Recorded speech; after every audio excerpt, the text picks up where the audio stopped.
Hello, everybody. Welcome to the Buckeye Weekly Podcast. I'm Tony Gerdeman here, as always, with Tom Orr. Tom, how's it going? Tony, we are talking freshmen on today's show. So right before we started, I just sort of scrolled through the updated roster. I had forgotten that Niall Diggs Jr. is on this year's team. That's another yes.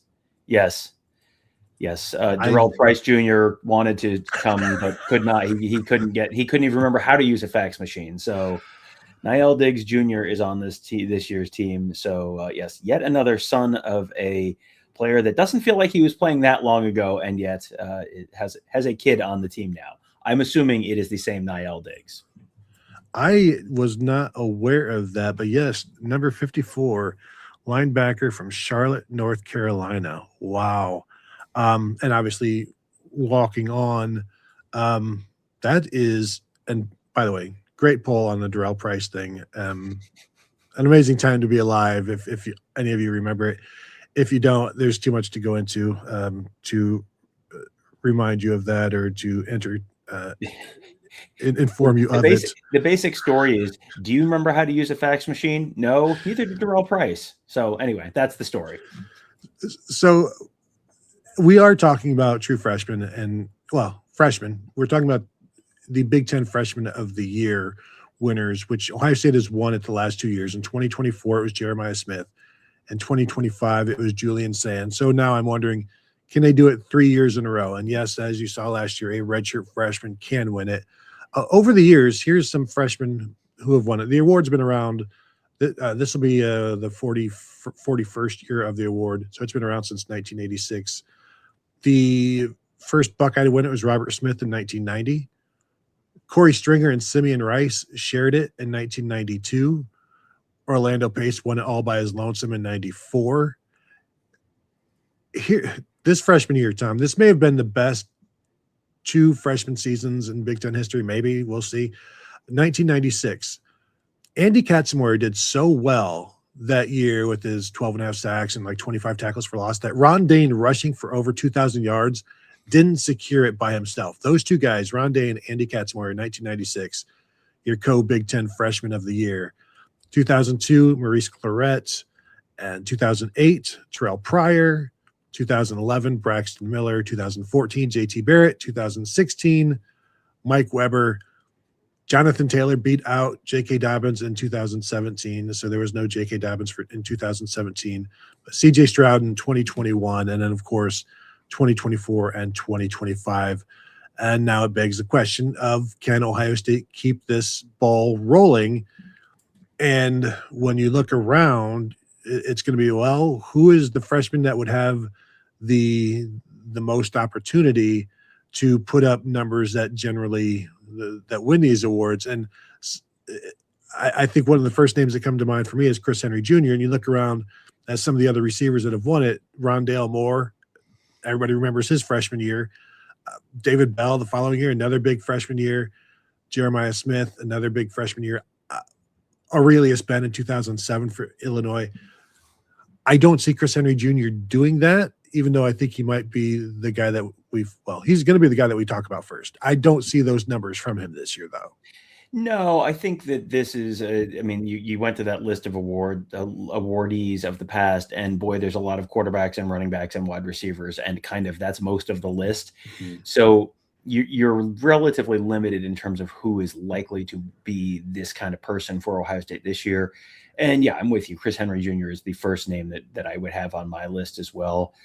I don't know that, what does it take to get on this list? You're not always going to have the Jeremiah Smith 1,300-yard freshman season that he had, but it's probably you got to have 800, 1,000 yards, something like that. And I don't really see that happening for Chris Henry this year. I think 500 yards for him would be a great freshman season,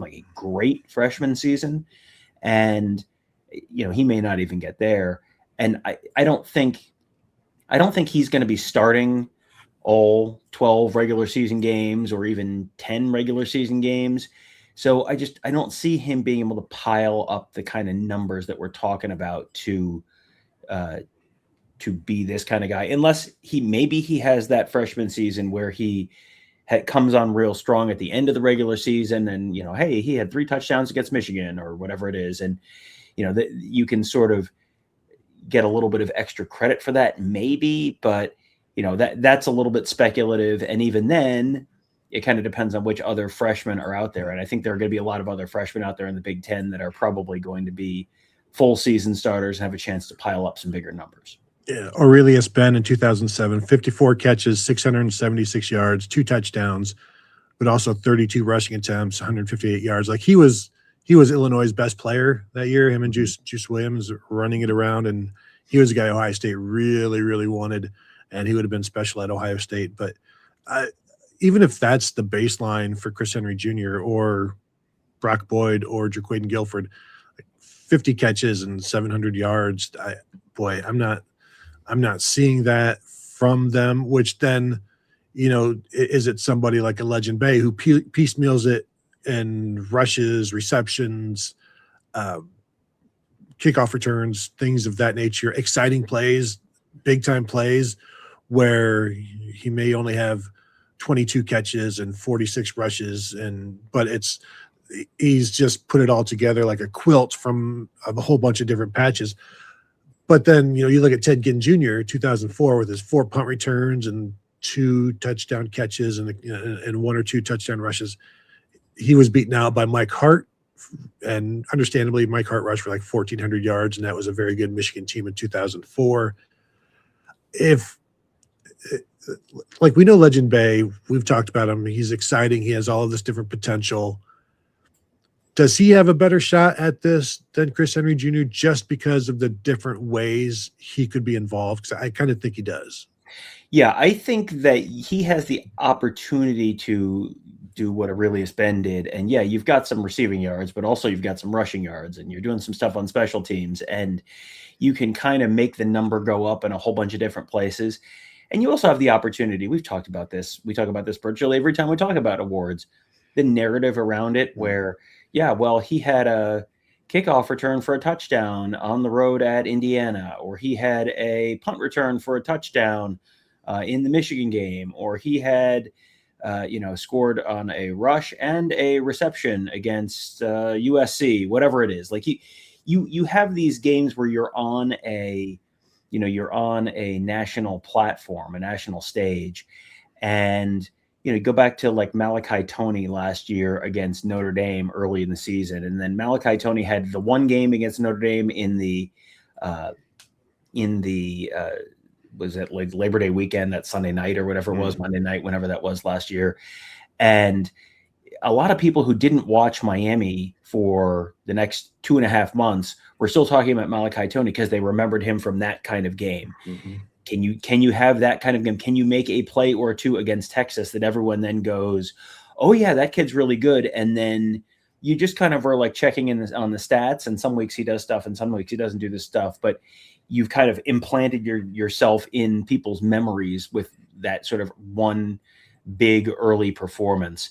He has a lot of that kind of opportunity. I don't think he's going to necessarily get 15 touches a game, 12 touches a game, anything like that. But I think they want to find ways to put him in a position to do something cool play. Like I think they're looking for opportunities to do that. And if he can capitalize on that, then yeah, that might be, he might not be the one who you necessarily would look at and go, yeah, this is someone who can definitely do it. But he's not going to have the 1,000 yards receiving or even 600 yards receiving or 600 yards rushing, but he might be able to do enough different stuff that everyone kind of looks and goes, well, he sure did do a lot of different stuff. And the problem though is that, yes, you can do those different things. When you look over at all of the winners from Ohio State and probably most of the winners from everywhere else, they're starters. Right. And so, this could be a redshirt freshman because I'm looking at like who is starting as a freshman or a redshirt freshman on this team, and really probably nobody. In fact, I think the only guy that I can think of that might, and Ohio State fans, you don't probably want it to be Tavian St. Clair for all of the reasons that would entail. Maybe Epi Satanale, who played in 4 games last year and could earn a starting job. And then maybe But defensively, it's been tough. I don't see it necessarily coming from the defense. I don't see it, Tom, I'm just going to say it. I don't see it happening for Ohio State this year. And if it does, that may mean something. Sure, it's good for that guy and the fact that a freshman has emerged. But if that happens, I think something went wrong. Well, I mean, you could have one of the guys that we talked about really blow up and get ahead of schedule. But yeah, if Tavian St. Clair wins Big Ten Freshman of the Year this year, that is both good news and bad news for Ohio State, where he had a really good year. But what happened to the other guy who was supposed to be your starter there? And yeah, on the defense, yeah, it could be Epi Satonale. I mean, you want to tell me Kari Wilder really, really blows up this year? Sure, maybe we can entertain that. Or, Jay Timmons turns out to be the guy who's playing in the slot because he had an injury in the secondary or something like that. Like these are all possible, but these are not guys who are projected as day one starters. So, as you said, the track record there is guys who are starters are the ones who tend to win that award. So it would be someone would have to go down, or one of the freshmen would have to leapfrog someone who is projected as a starter right now. I don't really see that happening, but I'm with you on the balance of probability. I'm going to go with this does not happen this year. Yeah, I don't think necessarily would be a bad thing for a freshman to leapfrog, and because that could happen. And Chris Henry could do that, or Legend Bay could just become like we now have 12 starters. That sort of thing where you just find a way. So I don't know. What do you guys think? Did we miss somebody? Do you think somebody else is going to get in there? Do you think Chris Henry can do it? Can Legend Bay do it? Go ahead and throw your thoughts in the comments if you're watching on YouTube, and hit the thumbs up to be notified of, hit the thumbs up, of course, for this video. Hit the bell to be notified. Subscribe to the channel if you're not yet done so. We appreciate all of those who have. Thanks for watching. Thanks for listening. 5-star rating review on the audio side. So that will do it from here. Thank you all for tuning in, and we will talk to you all later.